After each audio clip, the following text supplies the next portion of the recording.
Okay, I'm not doing PowerPoint. I know you're going to be sad about that.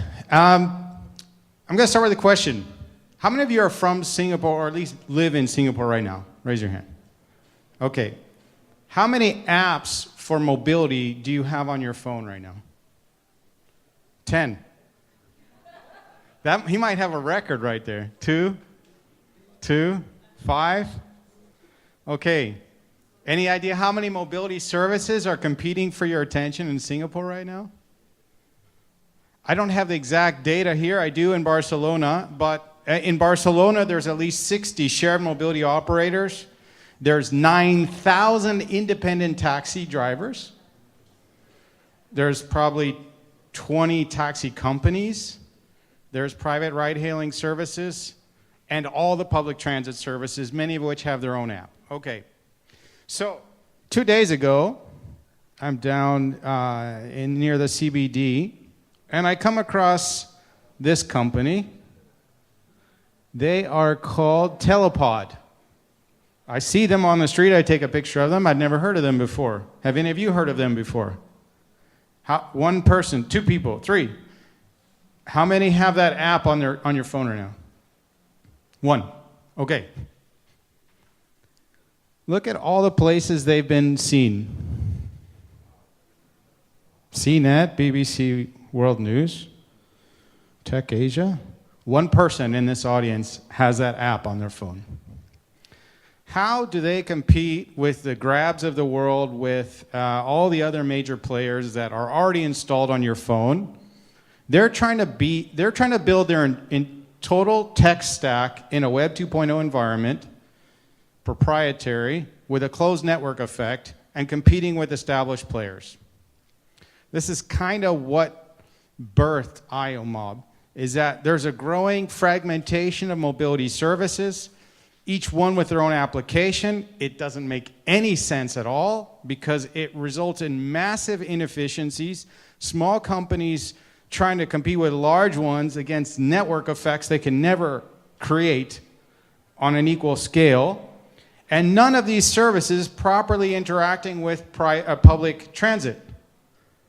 Public transit is the lifeblood of mobility in most cities. And then we have all these fragmented private operators, public transit operators struggling with the influx of population, growing requirements from tourists and locals to actually move around the city. They can't actually invest in enough infrastructure to solve everybody's mobility needs. So what's the solution? We need to actually eliminate fragmentation and enable an open marketplace to operate in our cities with an open network effect and enable multimodal routing. Because actually, what is the best solution for an end user could very well be take Telepod, because it's right, in my case, it was literally right outside the door of my meeting, to a train. Nobody's giving us that option, but it should exist. And should I, as a user, have to know the tens and hundreds of mobility service providers in my city and download them and do all my identity and payment information on each one, and then I myself as a user have to make a decision on, well, actually, maybe my best route is to open this app and go from here to there, and then open the other app to, no, it doesn't make any sense. So we're trying to solve that problem, and we are, for the very first time in a public forum, doing a live demo of our multimodal routing algorithm. Doesn't sound very sexy maybe, but I think it's really cool. So does my PhD co-founder in algorithms. He thinks it's cool too. So you can see over here, here's a recent result. This is in Barcelona. We can tell you how much it would cost. So that's taxi, 21 minutes. Combining, optimizing different mobility routes for you. So the idea is we try to come up, our algorithms try to figure out the best combination of mobility services that best meet your needs where you are right now and where you're going. Whether you've signed up for that service, whether you even have heard of them before, is kind of irrelevant in most cases. So we'll tell you how much it'll cost and the time. You can eliminate some things from view by actually clicking on the, let's see, I gotta open this again. It was open for a long time. So I can scale in. This isn't the actual user view, by the way. This is the backend that manages these multimodal routing algorithms and then projects them for the user at a user-facing app is a different interface. But you pick any locations on the map, and you get your routing options right there. This kind of funny one, we get bike share to electric scooter combination. These services, this kind of combination doesn't really exist anywhere, especially in an open marketplace. So you're seeing the multimodal routing over here. We have in Barcelona bus, subway, taxis, scooters, walking. I can choose one of these, and when I do, I can click start, and if, yeah, you can see a little bike moving there? That's the bike. He's pedaling away, and then we'll end up interconnecting with the yellow line is a scooter service. So we have something in our ecosystem called a hub, and the hub is what actually manages it takes a continuous state of the system in perpetuity of every mobility device connected to IoMob. You remember that telepod example I just gave? You know what? Telepod could say, you know what? Yeah, we could spend all our money building our app and trying to get downloads of our app, but actually that's not going to be easy. It's obvious from this room it's not been easy so far. Telepod could choose to just connect their mobile devices to the IoMob protocol and forget having their own architecture, their own infrastructure to try to present to end users. They could if they wanted to. They can keep it if they want to as well. You can play with IoMob as a provider in either environment. Another thing you could do, say you're Telepod and you have your private app. They don't have a lot of users, and they probably don't have that many devices around the city yet.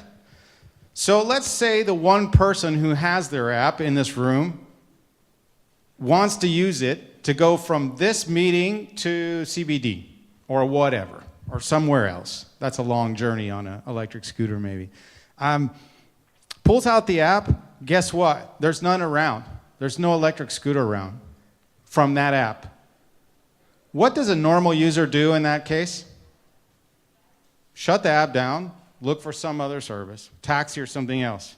The next time they're looking for a service, they might not even open that app again because they got frustrated the last time there was nothing near them. Certainly if it happens multiple times, which is very likely to happen for an early stage startup who's at MVP stage or just getting to a few neighborhoods, they're not going to have ubiquity in a city.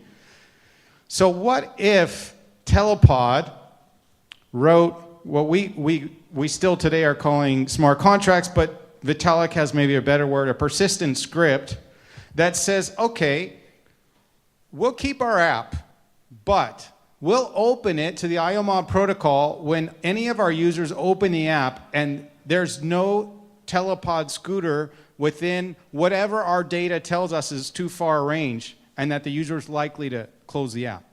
So if it's 6 minutes and 18 seconds, if it's further than that, a notice to the user, sorry, we don't have a Telepod nearby. Would you like us to connect you to other mobility services? User clicks yes, they access through his own app, through the Telepod app, all the mobility services that make sense for that user. If that were to happen right here, right now, guess what? There are 10, I counted them a few minutes ago, there's like 10 Neuron electric scooters parked right out here. Maybe this guy back here who has the Telepod app has never heard of Neuron or never downloaded it. In this scenario, this persistent script enables Telepod to not only keep a customer happy, delivering them an alternative scooter, but their persistent script defines what the fees are for any other mobility provider who wants to take one of their users when they need to offload demand. Say it's 50 cents, 25 cents, doesn't matter. The beauty for Telepod is A, they kept a customer happy, and B, they monetized a customer they could have never monetized otherwise. And this kind of open, collaborative, and competitive mobility markets marketplaces, in our opinion, the only way that mobility can be seamlessly offered, public and private, and enable and support all these startups collectively with the larger companies as well to provide a more efficient mobility experience and to reduce congestion in our cities. So I said I wasn't going to show PowerPoint, I'm not, but I just embedded this in a PowerPoint presentation, the video. This is Maria finding her services near her. This is an early version of our UX for the end user experience. She wants to go home. Here's her multimodal routing options, how much they cost. She chooses that second one, which is 40 minutes. It turns out it's a combination of an e-scooter with a train. She chooses it. She's walking towards it. As she gets there, the app informs her, by the way, you've never actually signed up for this particular service. Are you okay with us sending the data this service requires for onboarding, yes or no? She says yes. She takes the scooter to her first stop, and her second mode is a train. So she she locks the scooter, is being notified what her train route is going to be. There's her QR code. This only works with public transit operators that enable that. They don't all. This is her trip summary. And then she's also notified, by the way, and this we don't have yet, but we could have in the future. We could actually share with her all of her usage of all the different mobility services in the month and enable a subscription service that could be potentially cheaper. This is sort of an emerging trend in mobility called mobility as a service, where instead of paying for every journey independently, you can actually pay a monthly service fee. And the idea in a way is to actually increase the adoption of non-car dependent lifestyles. So basically, if you can have access to any mobility service you need in a seamless way, like the way we're building, then it's actually superior to car ownership. Not just from a cost perspective, but actually from an efficiency of your life. Because driving a car in traffic and finding a place to park and everything else isn't always the most efficient way to get anywhere anyway. It's certainly not the best for our planet and for quality of life as well. One last thing I'm going to show you to end is our promo video. And then I'll take questions. In packed cities, from Barcelona to Singapore, from London to New York, population, economic growth and tourism are jamming our streets. Private cars are inefficient and public transport cannot keep up. New mobility startups are seeking to help urban mobility, but it's impossible to scan them all. Time-consuming, expensive and contaminating. Is that how 21st century mobility should look? We don't think so. Join IoMob, the Internet of Mobility, and help us build a new mobility marketplace that connects public transport and private mobility services, and where the best of both worlds can compete and collaborate. IoMob is a decentralized infrastructure that will gather users and mobility service providers to make cities simpler, healthier, and more sustainable. Crossing your city efficiently shouldn't require checking a dozen different apps.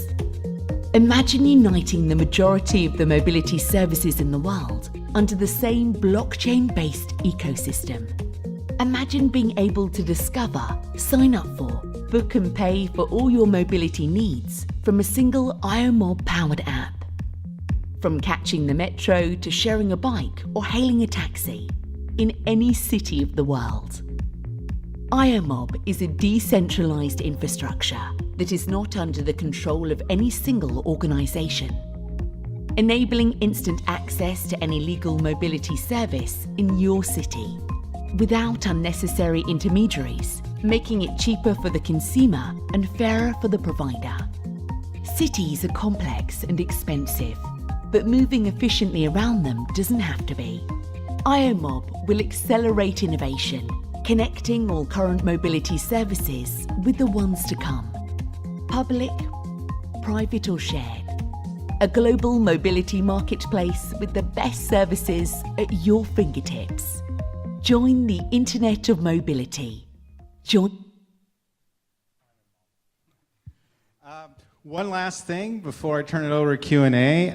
So I was talking about persistent scripts, or a type of smart contract that we can enable for offloading demand. I want to quickly introduce an example of a dynamic script, or another type of smart contract. And this emerged from meetings we're having with this very well-known West Coast US city that wants to do a pilot with us. And they want us to enable maybe dynamic scripts or dynamic smart contracts where they can actually affect mobility ecosystem services in real time to react to certain situations. Let me give you one example. Let's say a city has a maximum regulatory allotted vehicles for private ride-hailing and taxis of, say, 10,000. Let's say there's a hurricane or an earthquake or a terrorist attack or any X things. The city could write a dynamic script and say, forget that 10,000 limit, we're going to up it to 15,000 or unlimit. That could be written into code, and then any vehicle that perhaps the city could have, there's two ways this could be, that any vehicle could then plug into IoMob, or that there's a standby fleet of vehicles who've applied to be available in a standby situation that have gone through some level of licensing or permission, and they get authorized instantaneously and become part of the mobility ecosystem. Okay, thank you. Questions? All right.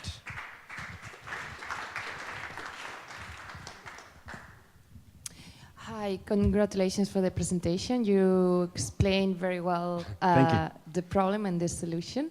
So what's the status of the project? Do you have any user yet? I've seen the roadmap in the website, so I think you are fundraising.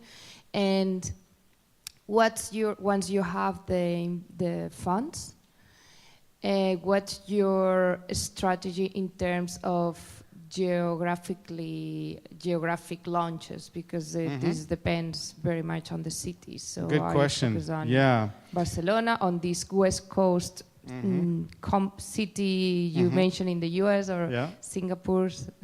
Yeah, thank you. Yeah, so no users yet. We're sort of in alpha. We're testing our tech right now. Probably the first users are going to be in Pittsburgh because our pilot starts in January with Ford and the city of Pittsburgh. Outside of that, we had initially a strategy for 2019 to implement. We called it a beachhead strategy, which would be one city in North America, one city in Europe, and one city in Asia. That preferably were pioneering cities, which is why we've been in talks with LTA in Singapore for a while. We actually have a good problem that startups love to have, but it's still a problem, which is we have more demand, inbound demand, than we can handle from cities that want to test the technology with them, and we don't have the resources, team or financial, to actually pull that off. So we're roughly sticking to that strategy. But for example, just 2 days ago, we got an inbound from a very interesting city in South America, let me say, that's really interested in an IoMob implementation, but we can't be everywhere. So that was our original vision for 2019, and that sort of use of funds is to execute some pilots in target regions around the world. And as far as fundraising, we did raise 2 investments. Actually, Professor David Lee, who's been on this rotating reel all the time on here, he's a good friend, a mentor, and our very first investor through Block Asset. And the Fembushi Group, and then we had a second investment from a company called Centrality. They're out of New Zealand, but they call themselves an Asia Pacific blockchain venture studio. And we're actively raising right now, like probably many of my colleagues. So even though it's a crypto winter, we have tech now that we can show people, and we actually have formal contracts to do pilot implementations with very important cities. So we're noticing that the market is warming up to IoMob from an investment perspective, but not just the blockchain investors. This is kind of where the world's moving in blockchain, that if you tone down the blockchain narrative and the token narrative, and you actually pitch the broader ambitious vision that all of the teams that are here are pursuing, it can be very attractive to a traditional equity venture capitalist, and we're having a lot of those conversations now. I let them decide who's answering the questions, asking the questions. Yes. I think we need to take this last question as we're about to move to the last showcase. Yeah. A wonderful presentation and a brilliant idea. Thank you. I wanted to ask you how you solve the common problem. For example, even if you use Google Maps, you end up getting an estimate initially, for example, for 30 minutes. It underestimates the traffic light times, certain blockage in traffic. How do you incorporate this real problem into these timings, etc.? For example, you could estimate 40 minutes, but you have so many different types of transportation involved. The Google Map problem that I just outlined could be multiplied by a factor of 4. Mm-hmm. So it is a good question. We are going to be incorporating traffic data and influencing the algorithms, but all traffic data is flawed because it's based on current, not by the time you get where you're going, and things can happen by the time you get where you're going. And that's why Google and everyone else has trouble with that. Obviously, some of the social, like Waze, sometimes can be a little more accurate. Our long-term plan is when we have enough taxi vehicles connected to IoMob that we will have hopefully better real-time information on exactly the traffic patterns in the city, but we won't be able to guarantee that. The other services that are not dependent on traffic, which are the majority of the services we're connecting, think about bike sharing, car sharing, and trains and buses. Well, buses, yes, except for in cities where they have bus rapid transit, where they have dedicated lanes, are less of a concern about traffic, but we still have some other challenges that are brought to us by the existing business models of the mobility service providers. When you try to do multimodal routing, I'll give you a good example. We were testing the Lime electric scooters in Auckland last month.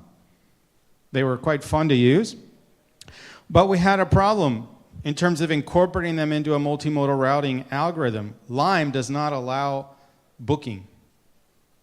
You just show up and hope it's there. All right, well, that kind of works if you pull out the Lime app and you're a block away, unless somebody between you and that block ends up taking it before you do, which actually did happen to me in Auckland. I tested them like 5 times. But what about when you're trying to incorporate an electric scooter into a multimodal routing where the first part of the journey is, say, a train, and the second part is a scooter, but you can't book the scooter in advance? So how does our algorithm handle that? And we have a couple, our dream outcome, and we think this will actually end up happening, is that a lot of these MSPs and mobility service providers will realize they have to enable booking, otherwise they're not going to be able to properly be part of a multimodal algorithm in the best way, and that means it's going to reduce their usability. But besides that, we over time, as IoMob in a city tends to have enough data, we can actually start to project likelihood or probability of a vehicle being there. The other thing we can do is some of these vehicles allow you to book, but only within 10 minutes of use. So we can enable through the multimodal routing algorithm that if you choose that option and we know you're within 10 minutes, we can automatically book that scooter or that device for you when you get there. But yeah, these are fun challenges to deal with. And some of them are technical and some of them rely on sort of changing business models.